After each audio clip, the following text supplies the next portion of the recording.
السلام علیکم۔ سیدنا سلیمان علیہ السلام اور چونٹی کا واقعہ۔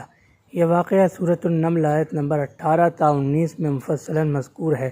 واقعہ کچھ اس طرح ہے کہ ایک دفعہ سیدنا سلیمان علیہ السلام ایک جہاد کی تیاری میں ایک جہاد کے سفر میں روانہ ہوئے تو راستے میں ایک چونٹیوں کی بھری ہوئی وادی آئی۔ ایک چونٹی نے سیدنا سلیمان علیہ السلام اور ان کا لشکر دیکھ کر باقی چونٹیوں سے کہا کہ اپنے اپنے بلوں میں داخل ہو جاؤ، کہیں ایسا نہ ہو کہ سیدنا سلیمان علیہ السلام اور ان کا لشکر تمہیں بے خبری میں کچل دے۔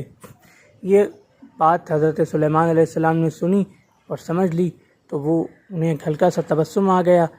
پھر انہوں نے اللہ تعالیٰ سے عرض کی، شکریہ ادا کیا کہ جتنی نعمتیں اللہ تعالیٰ نے انہیں عطا فرمائی ہیں ان کا شکریہ ادا کیا، اور اس پر مزید اس شکر پر مزید قائم رہنے کی توفیق طلب فرمائی، عاجزی طلب فرمائی، اور یہ فرمایا کہ جو نعمتیں اللہ تعالیٰ نے انہیں اور ان کے والدین کو یعنی سیدنا داؤد علیہ السلام کو اور ان کی والدہ کو عطا فرمائی ہیں، اس پر بھی اللہ تعالیٰ کا انہوں نے شکر ادا فرمایا، اور یہ فرمایا کہ مجھے توفیق عطا فرما کہ میں زیادہ سے زیادہ عمل صالح کروں جس سے تو راضی ہو جائے، اور اللہ تعالیٰ سے زیادہ شکر کرنے کی توفیق طلب فرمائی۔